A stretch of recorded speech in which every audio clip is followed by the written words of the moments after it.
Welcome everyone to this final session of what has been a very fruitful and intense 3 days. Unfortunately, I wasn't able to come for about half of it because I had to teach. And I would like to begin by thanking the organization committee, my dear friend Abed and Ali, for inviting me to chair this very illustrious session. On my left, I have Professor Akshin Somel, who was my student some years ago. We won't talk about how many years ago. And even then, he was brilliant. He was already clear that he was brilliant. And since then, he has gone on. He has gone on from strength to strength. He is now an associate professor at Sabancı University. Everyone knows his major works. Again, I'm afraid I'm not like Samir. I can't wave the pages in the air. I haven't done my homework like him. Anyway, Ottoman education policies is his forte. 2 books, but major books. One of them they've both become classics. Public Education in the Ottoman Empire, Islamizing, Autocracy and Discipline. This again is another classic, and little article that nobody knows, but I liked a lot, on the Spartaks. The Spartaks are this obscure Albanian tribe who changed religions like 3 times. On my right, again, a star in his field, Professor Michael Provence, Associate Professor of History at UC San Diego, again, an author of a classic book, The Great Syrian Revolt, published 2005, Arabic edition 2012. Very rare to get your book, very difficult to get your book translated into Arabic, by the way. So he did a great job. And then, again, this latest work, which hot off the press, to my shame, I haven't seen it yet, The Last Ottoman Generation and the Making of the Modern Middle East, came out just this last spring. And also, I would like to finish by welcoming my dear friend and my hoca, Engin Akarlı. Thanks. It's because of him that I became an Ottomanist, so you have him to blame. Thank you. We have 25, maximum 30 minutes for each paper. We will take questions after both papers. Thank you. And I give the floor to Akshin. Thank you so much, Hocam, for this very generous presenting me, which I do not really deserve. I would like to thank the American University of Beirut and Professor Abdurrahim Abu Hussein, the Yunus Emre Vakfı Enstitüsü, and Cengiz Bey, and also Mehmet Ali Neyzi for this brilliant organization. Yes. And for this superb organization and this great hospitality. And when Professor Abdurrahim Abu Hussein 1 year before suggested me to join this conference, I said, wow, I would like. But however, I'm a specialist on the 19th century. So what can I do? I mean, this is a kind of a 16th century phenomenon. So I thought that I must find some subject, something that I should fit in somehow and come to this conference. Then I thought I worked on Ottoman education for some time, so I could think I could perhaps deliver a modest presentation on Ottoman textbooks in the 19th century, history textbooks, and how this 1516, 1517 event was. How the reflection was there on these books. But then I realized that, you cannot say anything meaningful without making a kind of a comparison with the previous periods, previous eras. So I was somehow forced to go back to 16th century, where,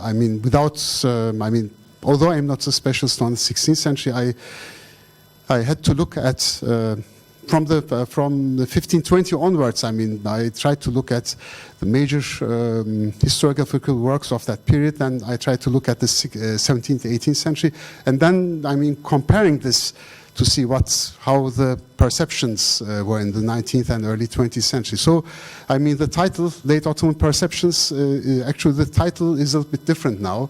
It should be perhaps a kind of a comparative Ottoman perceptions of Selim's campaign of 1516, 1517. But I beg your pardon, I'm really not a specialist on the Ottoman classical period, and so therefore I may do some mistakes, and there may be some sources which I do not know. In fact, when I was talking about this subject with Professor Feridun Emircan, he reminded me about some certain sources, certain books which did not occur to me to consult. So please beg my pardon. So this is Ottoman perceptions of Selim's campaign, 1516, 1517. In fact, yeah, what I try to do is actually to look in terms of the following questions: reasons and motivations for the campaign, legitimizing arguments for the campaign, importance and consequences of the conquests, religious and political symbolism in the narratives, policies and measures in conquered lands, image impression of Selim and Ottomans, and image impression of Kansu Gavri, Tumanbay, and the Mamluks in the historiography, which has changed from the 16th century down to the early 20th century.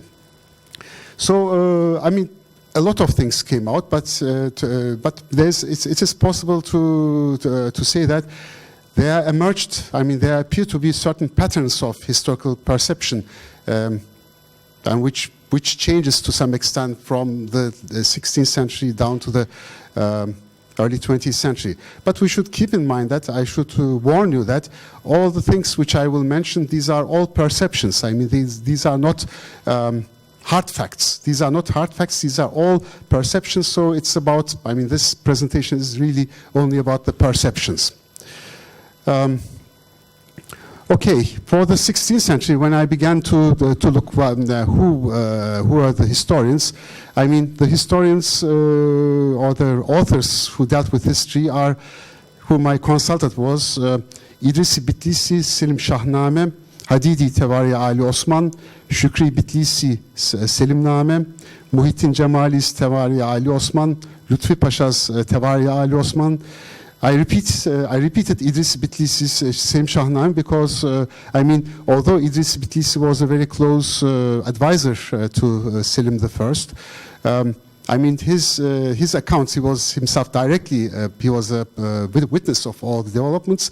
However, I mean, before he could, to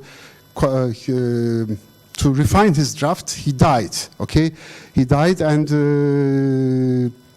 then much later, his son, Ebu Fazıl Muhammed, completed the draft in 1567. So when his son completed the draft, there are certain elements, certain ideological elements, which apparently do not fit to the 1520s. There has been some changes. I mean, his son, in a sense, in certain aspects, reflects the changing mood, ideological mood in the second half of the 16th century. So I mentioned Idris Bitlisi here for the second time. I'm representing the second half of the 16th century. Then Küçük Nişancı Mehmet Paşa's Tarihi Nişancı, Mehmet Zaim's Cami-i Tevarih, Şemsi Ahmet Paşa's Şehname-i Sultan Murad, Hoca Saadettin Efendi's Tacü Tevarih, and Gelibolu Mustafa Ali's Künhül Ahbar. Actually, these are the sources which I have consulted, but for example, I was not able to consult Celalzade Salih's, for example, Tarihi Mısır Cedid, for example. This is something missing in this paper. But however, I can say that, I mean, all these different sources, they reflect a certain pattern of understanding of what happened in the 16th century during the Selim's campaign.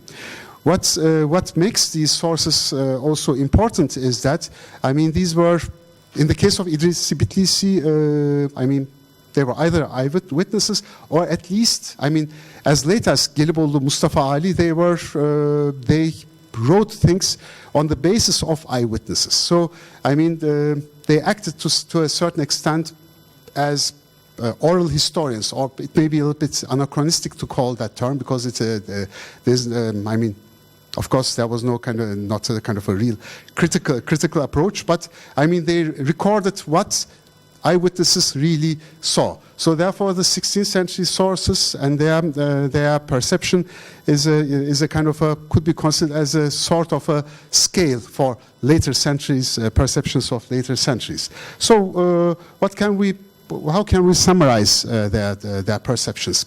First of all, what we see is that Selim's military action against the Mamluks was not so predetermined as it appears to be much later. I mean, from most of these sources, what we see is that,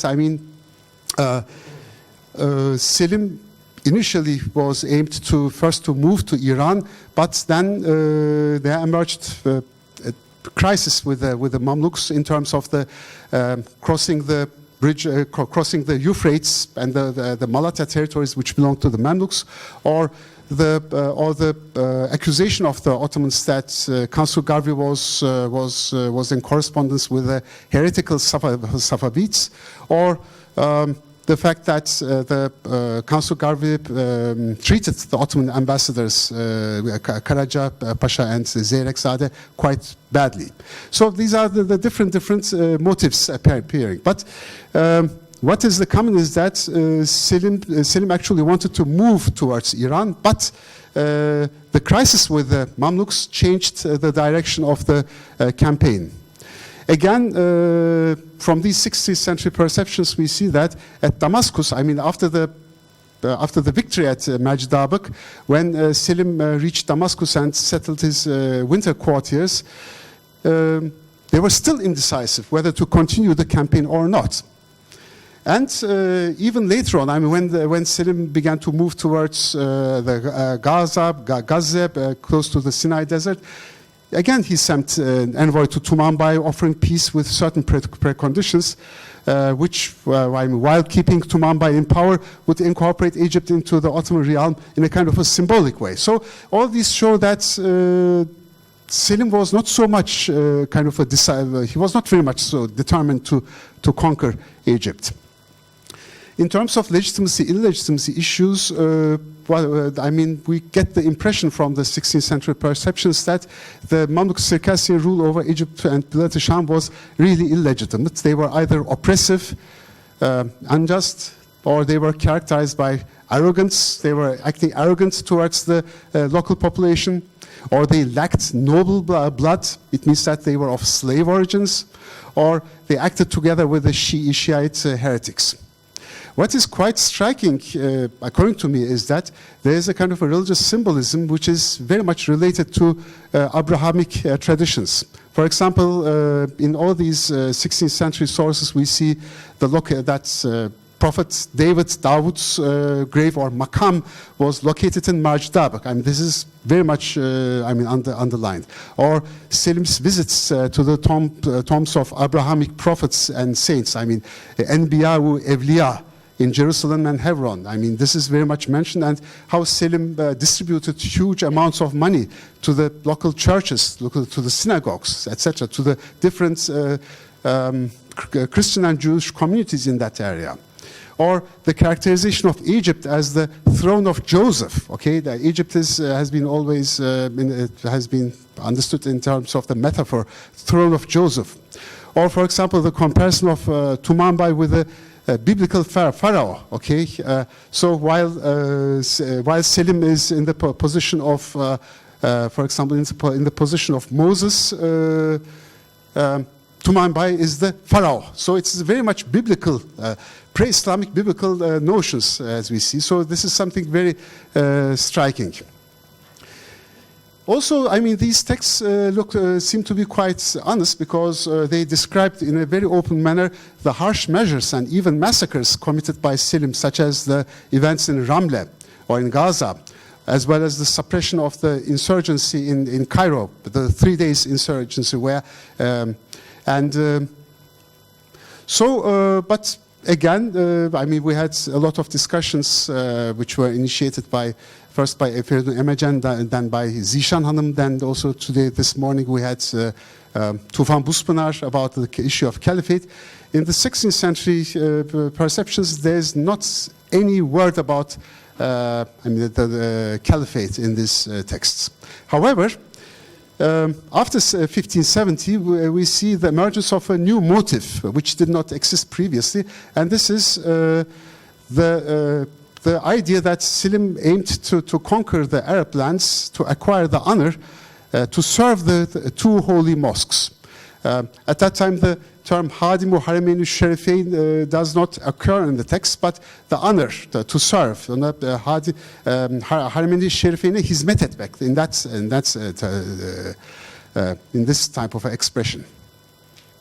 So this is in a sense the kind of a scale which on that basis I made my comparisons with the later centuries. When we come to the 17th and 18th centuries, we see in terms of historiography certain changes. First of all, I would like again to show the sources which I have consulted. One is Nishancızade Muhittin Mehmet, Miratül Kainat. The second is Mehmet el-Rumi Edirnevi's Nuhbetül Tevarih vel Ahbar. Then we have Katip Çelebi's Fezleketül Tevarih. Then we have Solakzade Mehmet Hemdemi's Tarihi Solakzade. Then we have Kara Çelebizade Abdülaziz Efendi's Ravzatül Ebraril Mübinil Bir Hakaykil Ahbar. And then we have the Katip Çelebi's Turkish translation from the original Arabic Fezleketül Tevarih, the Turkish summary of Takvim-ü Tevarih. And then Herzafar Hüseyin Efendi's Tenkitü Tevarih Müluk. Müneccimbaşı Ahmet Dede Efendi's Sahifül Ahbar, this is the Turkish version of the Cami-ü Düvel. Osmanzade Ahmet Tayyip's Hadikatül Müluk, Şemdanzade Fındıklı Hüseyin Efendi Merü Tevarih.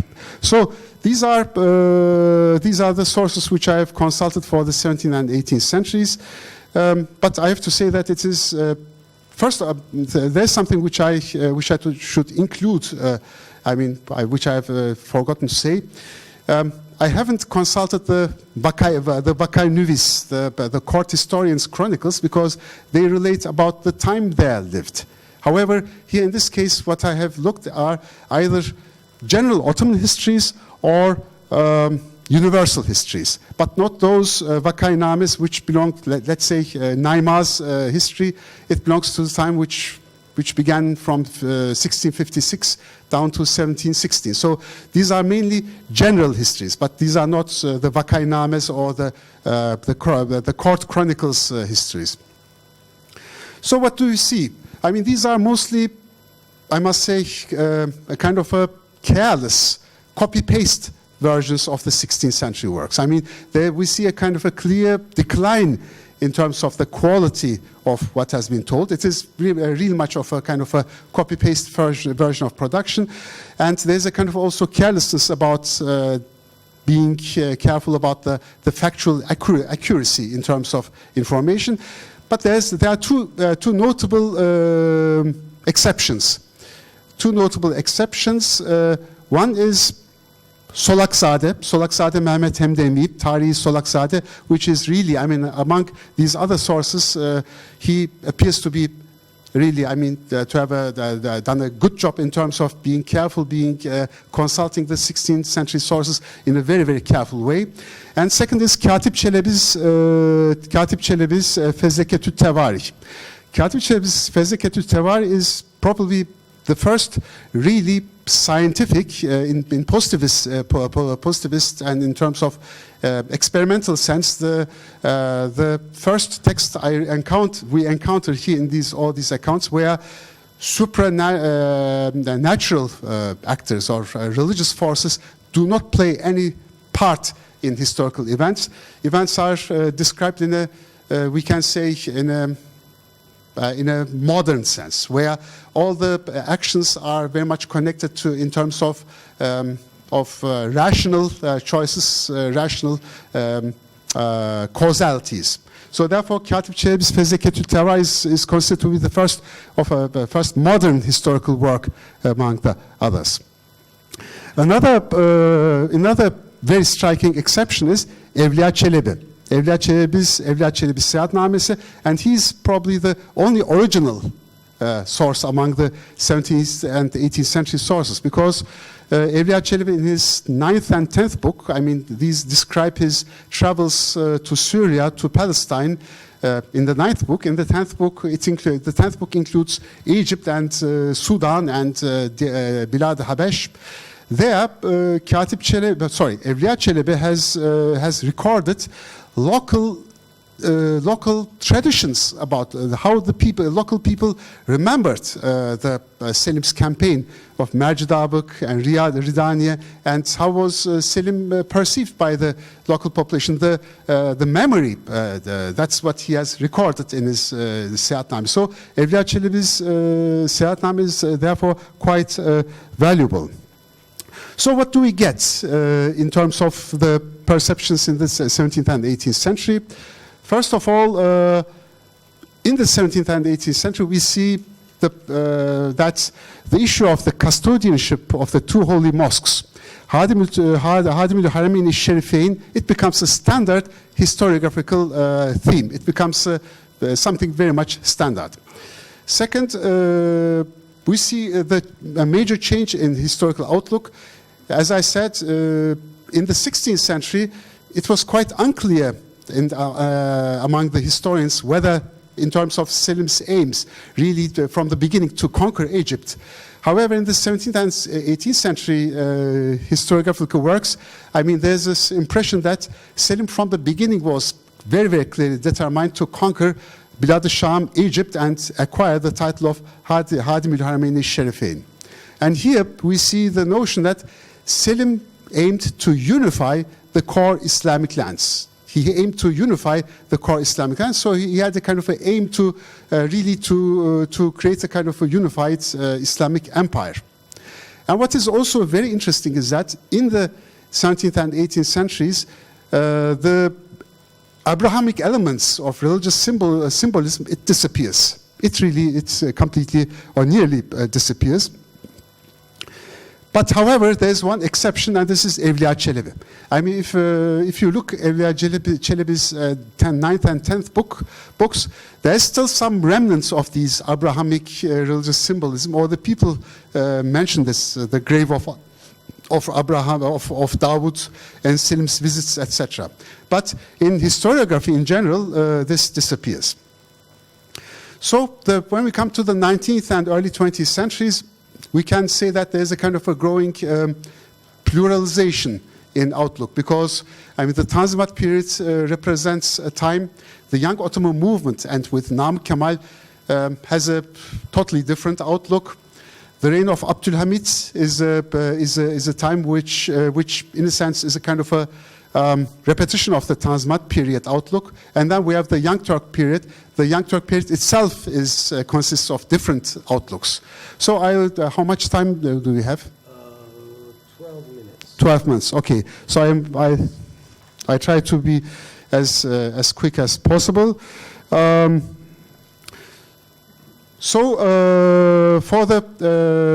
the 19th century, the main sources which I have consulted are Mehmet Şemi's Esmaül Hadaik. Okay, this was published in 1851. The second is Hayrullah Efendi Tarihi, Tarihi Devleti Aliye Osmaniye. This is a huge 16-volume work. Then, in terms of the Tanzimat era, Tanzimat historiography, we have Mehmet Masar Fevzi's Haber-i Sahih, 8 volumes. Then we have Tayyarzade Ata, Tarihi Ata for 5 volumes. And then we have as the late Tanzimat guy, Mansurizade Mustafa Nuri Pasha's Netavcül Vukuat in 4 volumes. Namık Kemal, although he wrote it during the Tanzimat era, he represents a totally different outlook. He was one of the main ideologues of the young Ottoman movement.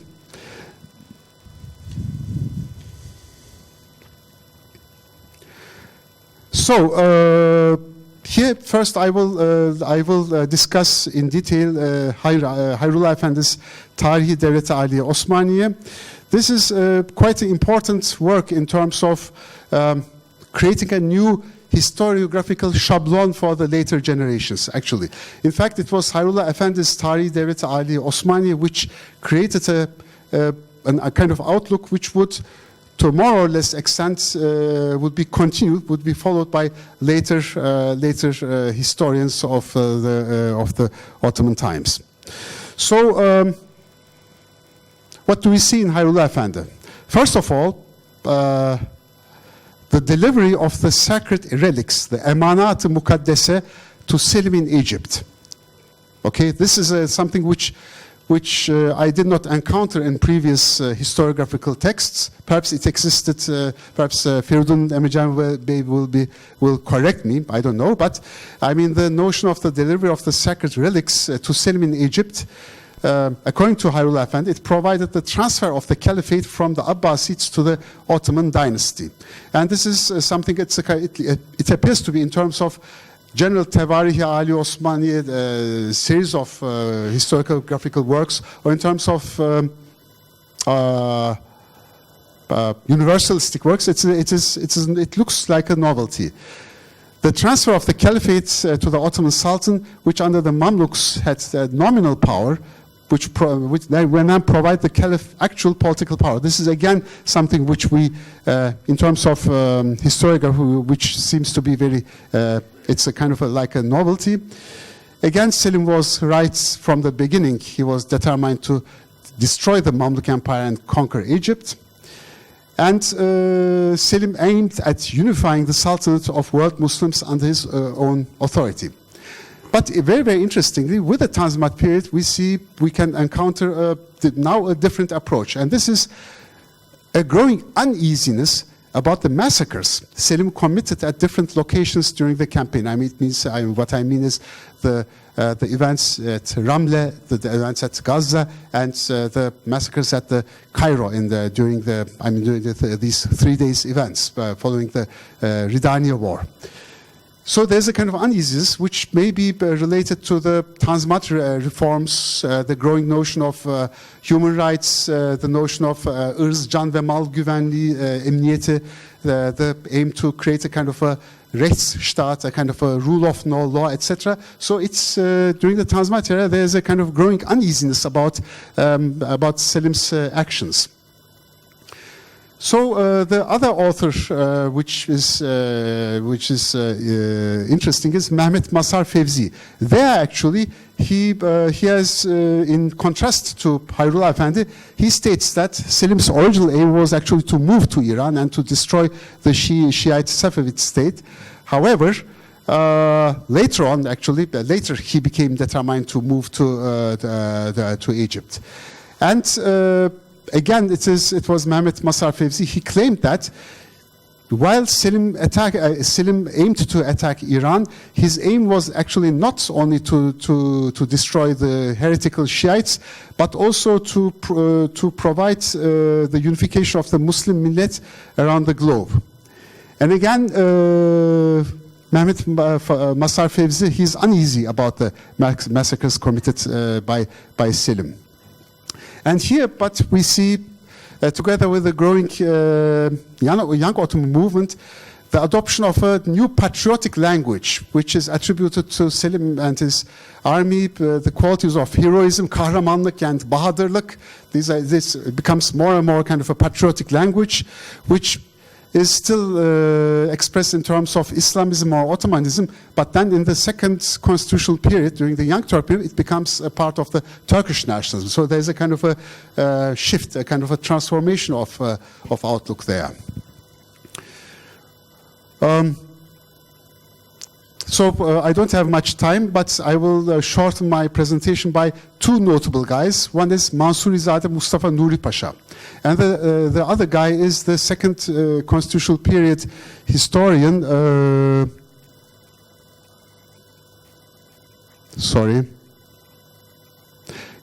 Mehmet Murat, Mizancı Murat, Tarihi Ebul Faruk, Tarihi Osmani'de Siyaset ve Medeniyet itibariyle Hikmet-i Asliye Taharrisine Teşebbüs.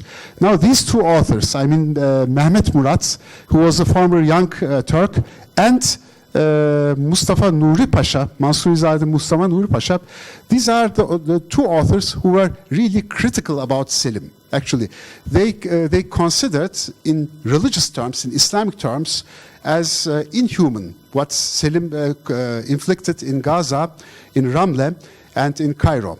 Actually, Mansurizade Mustafa Nuri Pasha relates even about certain views of the ulama who stated that I should show, yeah, that's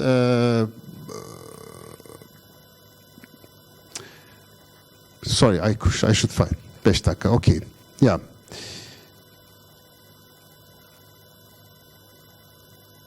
I didn't put it there, but what Mansurizade Mustafa Nuri Pasha says that, I mean, he's basing it on the contemporary ulama.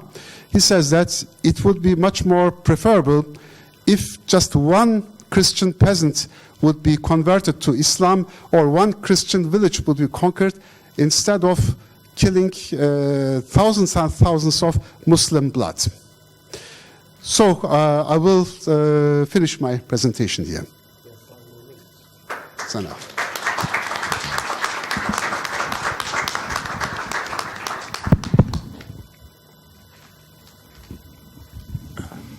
Okay, we're going to take questions for both of the speakers afterwards, so I now give the floor to Professor Provence. Thank you very much. Thank you for the nice introduction, Professor Deringel. I want to say thank you first and very sincerely to my friends Abdurrahim and Alexis and Mehmet Ali for the generous invitation and the lovely conference, and especially for permitting the intrusion of a modern historian in this early modern event. I don't belong, actually, and so it's an especial honor to be able to. But unlike Action, I didn't go back and look at old sources, so I'm a bit sheepish about this. This talk is based on petitions from the League of Nations in the 1920s and 30s, and the changing orientation exhibited in those petitions towards the Ottoman state. Now, after 3 successful days of a wonderful conference, the most important thing, I'm last and least, the most important thing is to be brief. So I'm going to be as short and as brief as possible, because I don't want to try your patience at all after these 3 days. It's absolutely the most important thing, I'm sure.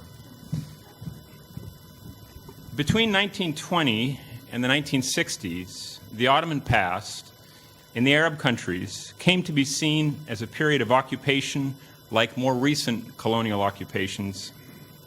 And yet, it's clear that in 1914, before the Great War, few, if anyone, thought of Ottoman rule as an imperialist occupation. There may be a few exceptions, but they're slight exceptions. So the title of the talk is, From Whence Came 400 Years of Turkish Occupation, which of course is a reference to the usual Arab nationalist trope common in high school curriculum textbooks in most of the countries of the region.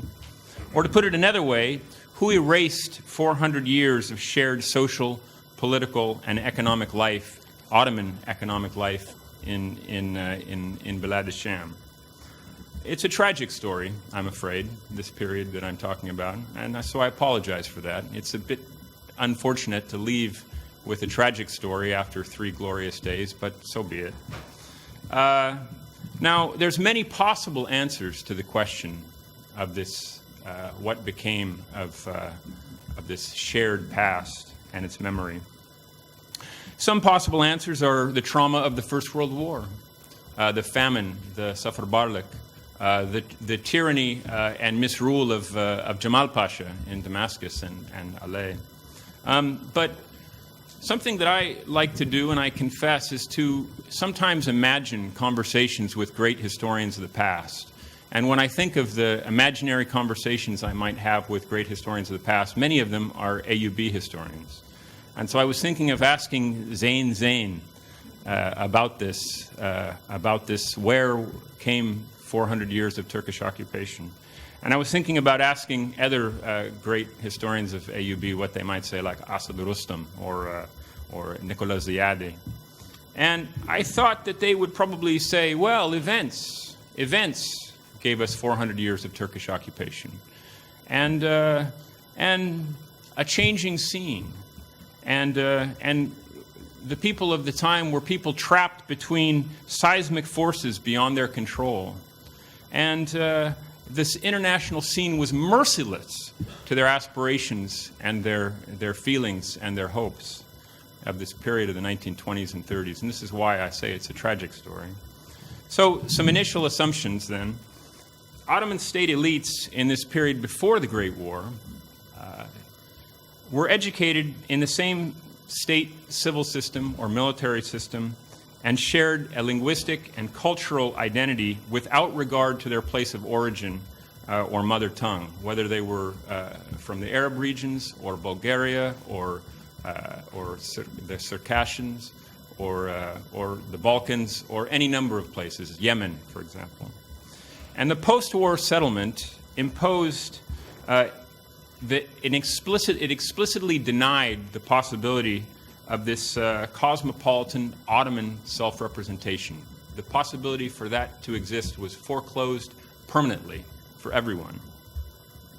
And it was no longer possible to represent or to act as a state servant, as a civil servant of a Muslim-dominated imperial system.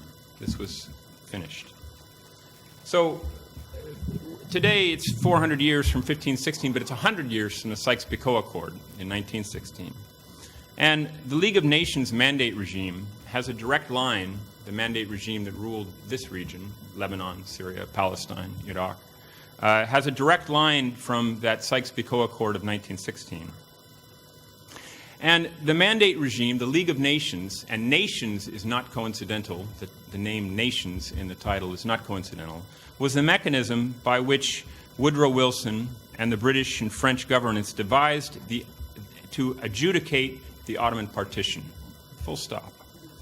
And the League of Nations was established in Geneva with this mission. And so our story moves to Switzerland now. And it has two parts. The period surrounding the Treaty of Lausanne in 1922 and 1923, and the period surrounding the crisis over Iskandarun or Hatay in 1936 and 1937. So those are the two things that I'm going to talk about. The League of Nations regime codified and enforced a new language of international claims. There was only one legitimate language in which international claims could be made, and it was the language of nations. Nothing else needed to apply. No one else was considered. If a civil servant, a petitioner, could not speak for a nation, he could not speak. There was no other categories. And so the new regime was a way to legitimate the partition of the Ottoman realms and to make sure that there would be no imperial blocks apart from the French imperial bloc and the British imperial bloc. There would be nothing other than the two imperial blocs representing the two great powers at the end of the war, and all of the many myriad of nations that would emerge and would be independent and moved around like chess pieces on a board. They would be arranged hierarchically based on identity and race and their ability to represent themselves. All Ottoman statesmen were excluded from this system because they did not represent nations. Great power sponsorship of reborn ancient nations in this region were allowed to represent themselves. And they could claim only to speak as representatives of new nations and reawakened nations and so forth. Former Ottoman elites learned this new language with some great fluency, some halting fluency, some acceptance, rejection, and so on. And as the League of Nations opened its offices in Geneva in 1920, it began to receive bags and bags full of petitions from the former Ottoman regions. Many of these petitions, I looked at thousands of them over the period of a couple months, compared the prospect of mandate rule unfavorably with Ottoman institutions. They said again and again, the things that we had are better than the things that you claim that you're bringing us. And the rule that we had under Ottoman rule was just and fair and legal, and we prefer it. And this tendency didn't stop in the 1920s. It prevailed until the 1930s and beyond in hundreds of petitions to the League of Nations. Now, prolific petition writers included the Jerusalemite patriarch of the Husseini family, Musa Kazim al-Husseini, who was at this time in 1920 67 years old and had been an Ottoman governor in a variety of Ottoman provinces, including Yemen and the Balkans and Anatolia. He was retired. Many of you will know the photograph in Walid Khalidi's great picture book of Musa Kazim. He's very elegant and tall in a fine suit and a tarbouche and a nicely trimmed beard. He's a very distinguished-looking gentleman at this time. And he began to write and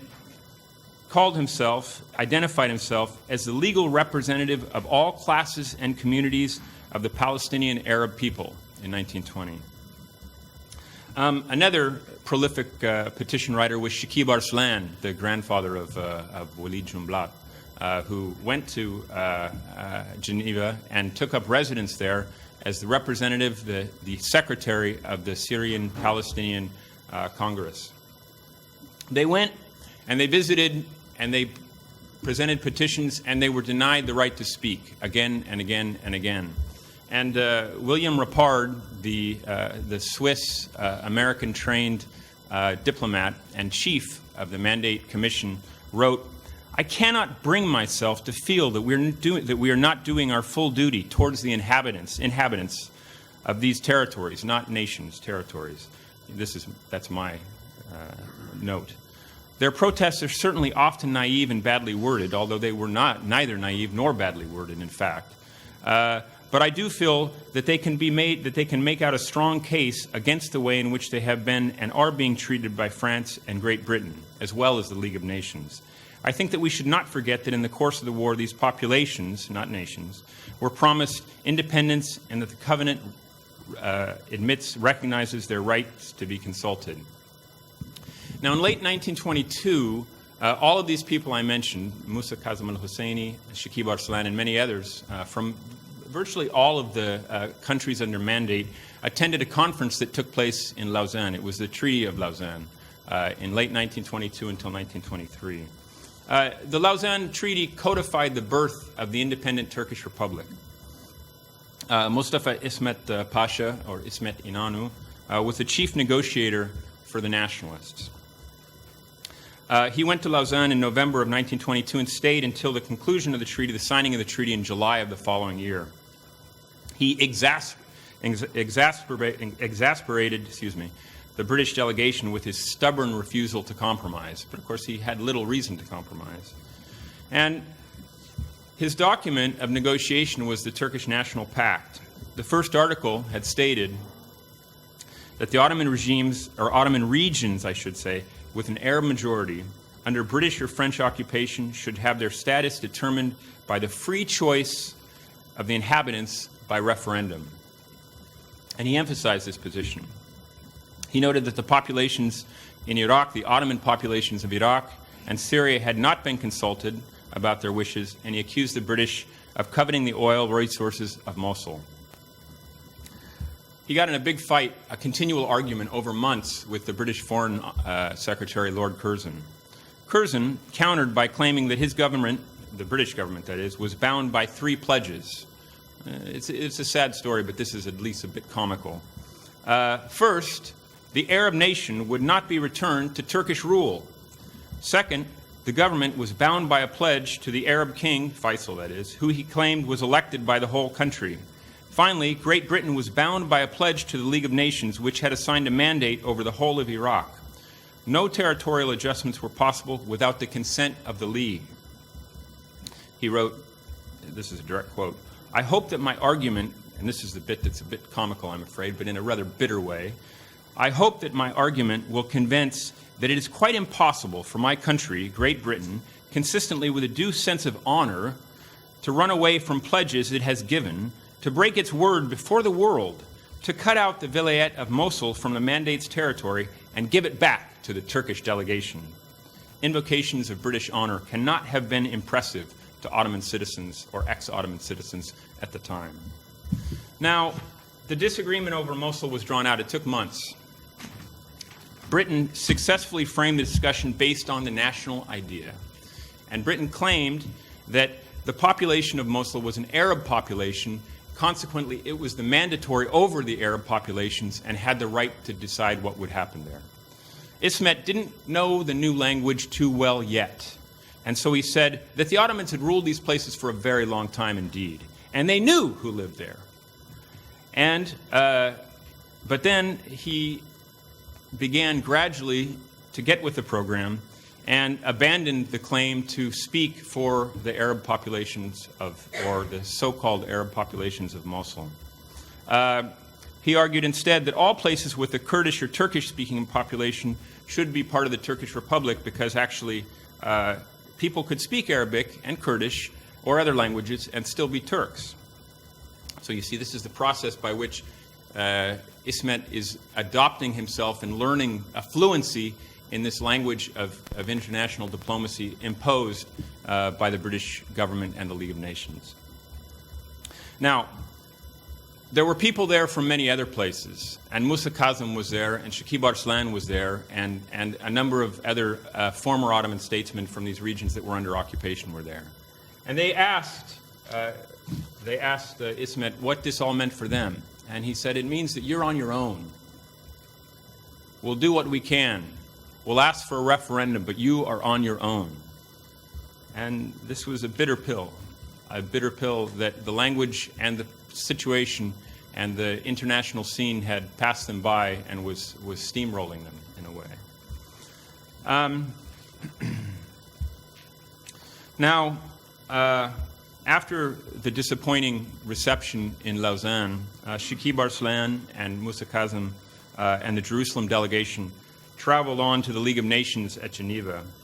And they met with William Rapard, who I mentioned a moment ago, the chief of the mandatory regime. Rapard filed a report on their visit, and he wrote, "They wish to know the attitude of the League of Nations toward the Palestine Mandate under present conditions. As I had no information whatever to give on this subject, the interview must have been very disappointing to them." The efforts of the delegation to secure a reversal of the Jewish national home policy had obviously not been successful at Lausanne. The Turks had told them they would insist on some form of referendum on the Arab provinces in accordance with Article 1 of the National Pact. From the French, they had received no assurance whatsoever. The British had told them that they were very anxious not to offend the French and therefore could not entertain relations with the Syrian Palestinian delegation on account of its intimacy with discontented Syrians. The delegation seemed not to have any clear plan of action before them. So this is the untold story of the Treaty of Lausanne and the ex-Ottoman statesmen who attended and were not successful in presenting their claims. Now, about 15 years later, in 1936, George Antonius was writing his great seminal book, The Arab Awakening. The great Palestine revolt had faltered. The government, the newly independent government of Iraq, under Yassin al-Hashimi, had been overthrown in a coup. I argued earlier a British organized coup. And in 1936, the Turkish Republic had declared that the protection of an oppressed Turkish population compelled it to intervene in the Syrian north coastal province of Iskenderun, including Aleppo's historic port, in an episode that came to be called the Alexandretta Crisis. At the same time, the Peel Commission, destined to bring the first partition plan to the conflict over Palestine, began its work. The League of Nations was weakened and diminished, and discredited by the various crises and contradictions at the core of its mission. And it continued, however, to endorse the increasingly perverse outcomes of the settlement of 1920. In 1937, in January, early in 1937, the logic of French colonialism, minority rights, national rights, and the League of Nations regime had turned on itself. A leftist French government, had wished to conciliate the Syrian national bloc and had allowed a Syrian treaty of independence, but the French Senate subsequently refused to ratify the treaty. The crisis in Europe was reaching a boiling point, and the question of minority rights and extraterritorial rights for minorities within Central Europe was becoming the tinderbox on which the next war would emerge. Meanwhile, in Greater Syria and Anatolia, the Sanjak of Iskandarun had remained a bastion of Ottoman cosmopolitanism. The population included sizable numbers of Arabic-speaking Orthodox Christians, Alawi Muslims, Armenian and Turkish-speaking Armenians, Kurds and Turks, and Turkish and Armenian-speaking Muslims, among Jews, Catholics, and a few Protestants. By the end of January, France, had agreed to separate the Sanjak from Syria under a special joint Turkish-French mandatory regime, subject to supervision from the League of Nations, and the findings of a League-appointed committee of experts. The committee of experts proposed elections based on proportional sectarian representation, like the French mandate regime implemented in Lebanon, and designed, like the French mandate regime in Lebanon, by a person named Robert Decaille, who had served as the accredited representative of France for the duration of the mandate in Geneva, before which, of course, he had been the General Secretary of General Gouraud in Lebanon and Syria in 1920, and the godfather, we can say, of many of the ruling institutions of Lebanon, and some in Syria. Arab protests from Syria and from all of the mandatory countries were vigorous over the Alexandretta crisis. Shakib Arslan in Geneva organized and led a petition drive. Abdurrahman Shabandar, in exile in Cairo, the Damascene politician, organized an exile opposition movement, and scores of aggrieved petitions arrived in Geneva. A group calling itself the Congress of Arab Students wrote, "People of the Arab world have not ceased since the World War to appreciate the ability of Turkish nationalists to rebuild out of a tottering empire a living and vigorous nation. We see in our neighbors what we lack in various measures, in inflexible nationalism blended with practical idealism. It grieves us, however, to say that the attitude taken lately by the Turkish government over the question of Alexandretta and Antioch arouse our anxiety and stimulates our apprehension. Least of all has it been that the country whose example we appreciate would be a source of undue vexation in the Arab world." So I'm about to conclude here. And within a year of the elections in Iskandarun, Turkey, the Turkish Republic, had annexed the Sanjak, the Sanjak of Hatay, and tens of thousands of new refugees streamed south towards Aleppo. Some officials suggested the League of Nations supervise a population exchange, but this went nowhere. The refugees were allowed to keep their property when they left. Mustafa Kemal himself had played a central role in the Alexandretta crisis, and this is where the language of the League of Nations becomes most manifest and most obvious. Kemal had fully embraced the racial and national theories that underlay the League of Nations and the new world order that had emerged in 1920. He was anxious to demonstrate to the Turkish Republican population and the world that the Turkish nation was racially pure and historically significant. Like the Maronite and French scholars of Lebanon who claimed that Maronite Christians were descended from the original Phoenicians, and other ancient nations reawakened in this period. Kamal argued that the Sanjak was the homeland of the Hittites, the forebears of the Turks, who thus had an unbroken racial connection to the region and to Iskandarun, stretching back into antiquity. But as in Lebanon or in Palestine, untangling the imperatives of international politics from racial theory was difficult. And Kamal underscored again the powerless position of the colonized population in Syria, and demonstrated to his former Ottoman compatriots that recourses to rights and promises and the international justice was meaningless and fruitless, and that only violence or the credible threat of violence received respect among states. And a few months later, at the end of 1938, he died in Istanbul at the age of 57. And so the age of exclusivist nationalism had emerged and arrived in the post-Ottoman East with a vengeance, and the lingering feelings of Ottoman unity and nostalgia finally drained away. Thank you.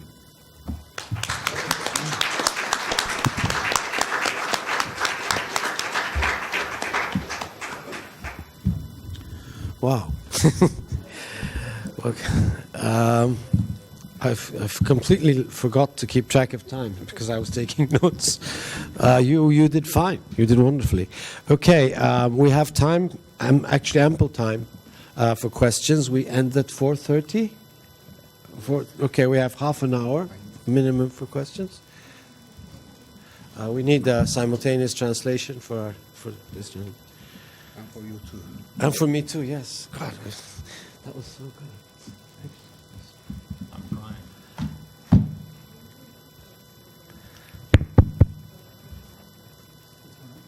I'm waiting for the translation. We need your help, Adi. I think if someone has a question.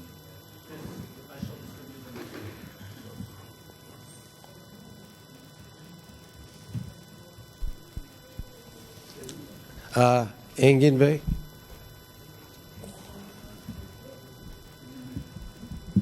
Just one question.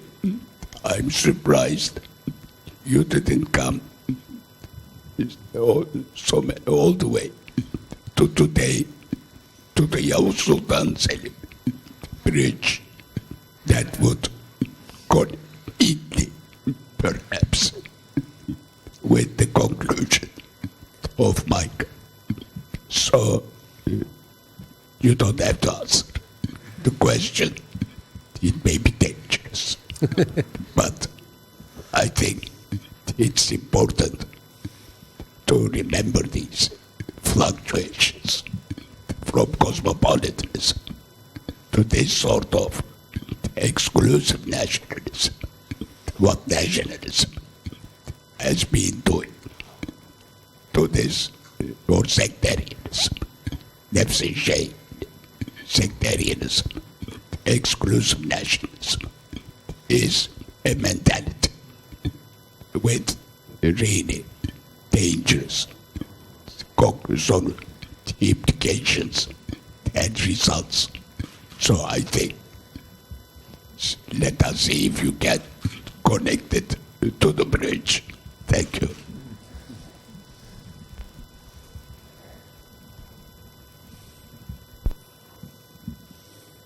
Yes, any other questions? Not really a question, but rather since the Khadim al-Haramain al-Sharifain has been invoked repeatedly, who actually gave this title to Salim? Now, according to the literature, it was the Sharif of Mecca. Actually, the use of the term started as soon as the first Friday after Marj Dabiq. In the first Friday after Marj Dabiq in Halab, the Imam, and his name is cited in Ibn Tulun, called Sultan Salim Khadim al-Haramain al-Sharifain. Present were the sons, 3 sons of the Sharif of Mecca, but the Sharif was not there. I thought this is just in Aleppo, yes. And then as Salim moved on to Damascus, the same also. Before he actually arrived to Damascus, the first Friday after Marj Dabiq, he started also to be called the Khadim al-Haramain al-Sharifain. So it seems to me high time that we correct the record and attribute this title or the giver of this title to the people of Aleppo and Damascus.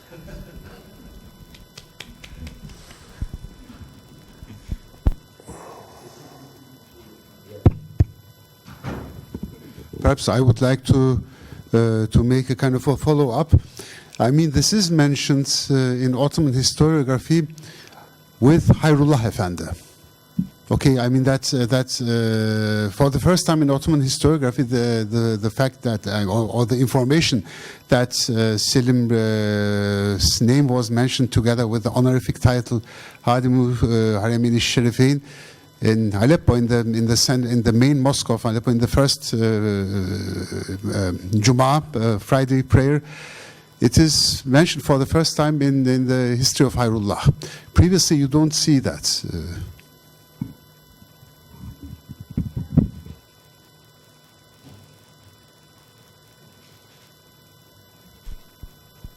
Okay, so you consider as Salim is the first Khalifa as an Ottoman Sultan, or because there's a tradition and for the Prophet Muhammad sallallahu alaihi wasallam, and this that the scholars they explain that a Khalifa should be a Qurayshi from Quraysh tribe to be a Khalifa, and Ottomans they are not from Quraysh. So there's a book. The name is Durar al-Iman fi Asl Manba Asl al-Osman. It's 500 years ago, I think so. And this Hanbali scholar, he says that the Ottomans, the origin of Ottomans are from Hijaz. So what do you, how can you say? I mean, of course, I mean there may be a lot of I mean there are a lot of publications which try to justify certain political claims by interesting ideological argumentations. I mean, there are also certain Turkish nationalists who claim that Prophet Muhammad is actually of Turkish origin. It's like that. Also, I might add that Abdul Hamid claimed that he was a descendant of Noah. Yeah.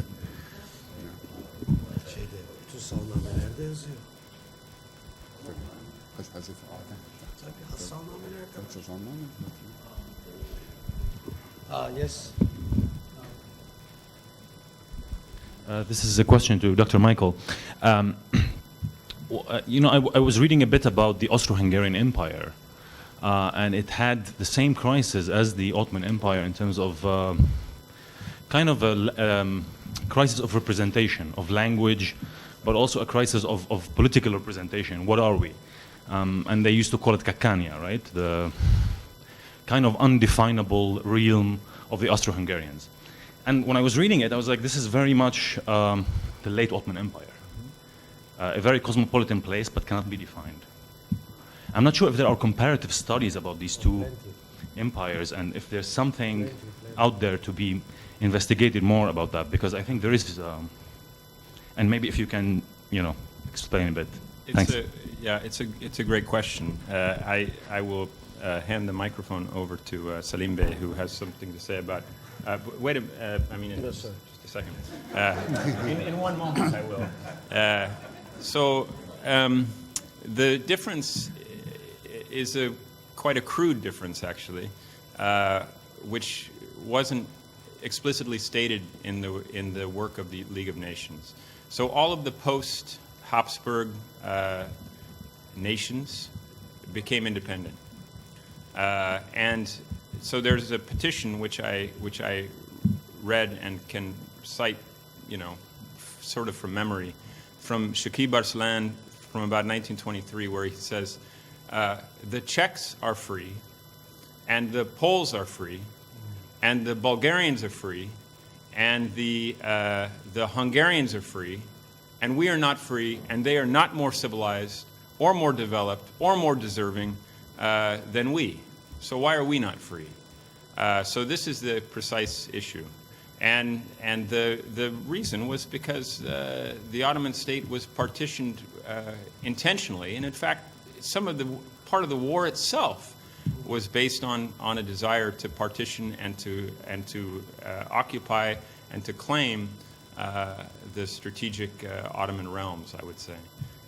So, you know, the Habsburg Empire and what happened to the Habsburg Empire and how it was treated differently by the League of Nations and in the settlement is absolutely relevant, and it's precisely the issue. But it's also the case that people, ex-Ottoman statesmen, people in the business of making these claims understood that at the time, that there was a hierarchical system, and that the double standards, the Christian peoples of the Balkans were accorded a higher degree of autonomy. There is a book published by the Central European University in Budapest. I can't remember the title exactly now, but the editor is a man by the name of Alex Miller. And it deals precisely with this issue, comparing the Ottoman, Austro-Hungarian, and Russian. And if you look at the publications of the CEU, they have quite a lot of material in that regard. And there's also a book that's not bad by a man named by the name of Selim Deringil, called The Well-Protected Domains. Any other questions or comments? I want to ask Michael a question. To what degree is the Great Arab Revolt is responsible for the 400 years of Ottoman oppression? It's a tough one. I mean, you know, I tried to already hedge this question, actually, by saying that there were many answers. And so there's many reasons why the Ottoman past became erased. And certainly the Arab Revolt and the more heroic story and the work of Antonius himself and others are part of the story. But I think, you know, what I was trying to emphasize today was that there was a language of power that people who wanted to survive, actually, simply to survive, had to learn. And that language itself was, and in a way, the Arab Revolt was part of that too. So, I mean, it's a complicated knot of stuff. Can I just add one more thing to this? My colleague Talha Çiçek has written quite a few articles, very good ones, on the way in which the Arab Revolt, the stab in the back syndrome, was used in the 1930s in school books as a sort of way to establish this image of the Arabs as traitors and so on.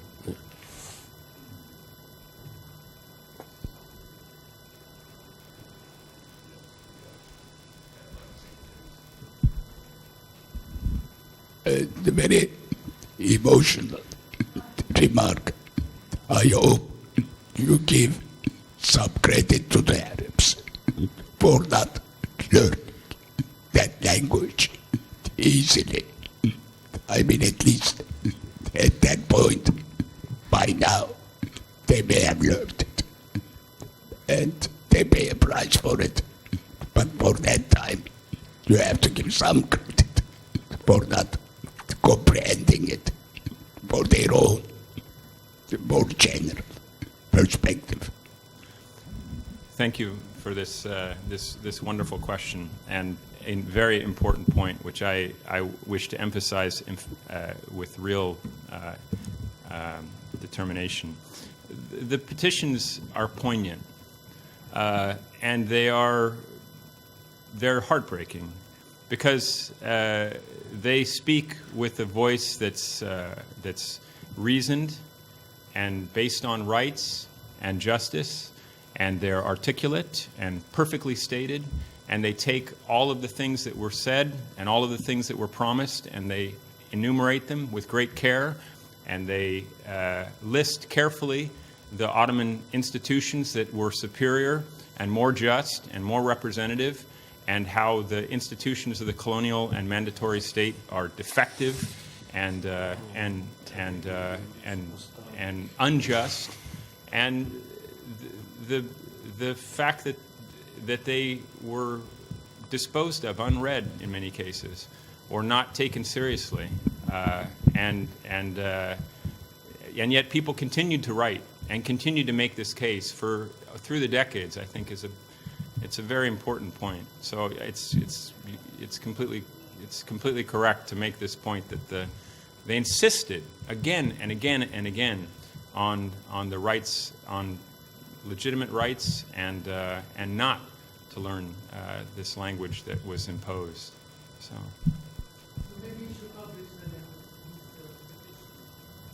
I've published some of them, but Professor Deringil said the book will be was out this spring. It's out next spring. So. Oh, it says 27. Oh, I made sorry. no, it's my mistake. Yeah, So sorry. so some of them It's not are out in yet. there. Not out yet. No, a few months more. Sorry. No, don't worry. So looking forward to seeing. Thank you. Thank you so much for both presentations. I just had a question to Michael. Did I understand it correctly? You were, I think, saying İsmet Pasha at Lausanne actually made a case for that there should be at least referendum in Iraq and Syria. I mean, the Iraq part was already part of the thing, but I didn't know that it was also in Syria. Did he make that argument? Yeah, he did. So Then let me just then Please. follow up with my question. Yeah. Do you think, I mean, not that this would have ever happened, but had the Allied powers sort of said, okay, we'll create a larger, do you think İsmet Pasha would take that? if the people of Bilad al-Sham had voted, say, to rejoin the Ottoman state, to engage in some outrageous counterfactual history, I don't know. Akshin had a story that he related to me, which I think is apropos about Yemen. So perhaps he can weigh in here. I read somewhere, but I cannot remember the source therefore, but I read that during the conference of Lausanne, there was also a Yemeni delegation who applied for mandatory rule by Turkey, by the Anatolian government. Yeah, and also about Syria, during the War of Independence in Anatolia, there were some Kuvayi Milliye organizations in Syria who established connections with Turkey, and they wanted to be a part of Turkey, but this was rejected by the Ankara government in 1920, 1921. Yeah. So if the first, I think the first or second article of the National Pact is this detail. There's various versions apparently. I had my colleague Hassan Kaila has helped me with these various versions, but the first version apparently says that the Ottoman regions under occupation by Britain or France should be allowed to determine their fate by a popular referendum, and that this is and so when İsmet Pasha went to Lausanne, he made this part of his negotiating platform, but of course, it was not a priority to speak for those populations. Besides, as I pointed out, they were there in an attempt to speak for themselves, an attempt that was frustrated and prevented, but they did attend. So, thank you. Abdurrahim, a bit.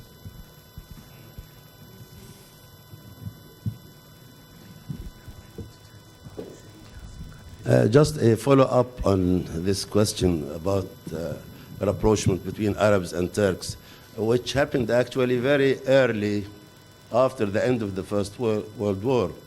When Faisal was still king in Damascus, he and Ataturk almost signed a treaty. There was a draft treaty, and delegates of Ataturk came to Aleppo to negotiate the terms of the treaty. And the terms of the treaty would have actually recreated the Ottoman Empire, except that it would have been a decentralized, sort of a dual kingdom. And Professor Rafiq has published on this. He had the exchange and he has the terms of the treaty, which would have really undone the First World War and the Sykes-Picot and all that, and recreated a dual Ottoman-Arab empire. But this was not to be, of course.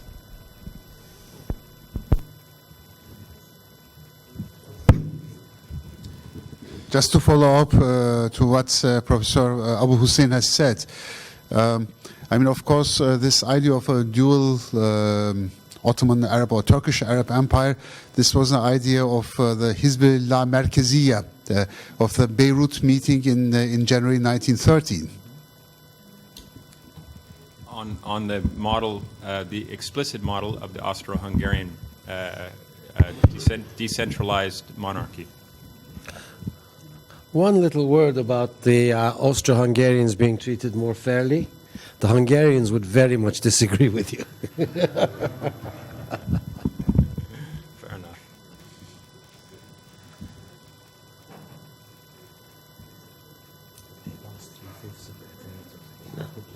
Yeah, it was not a triumph.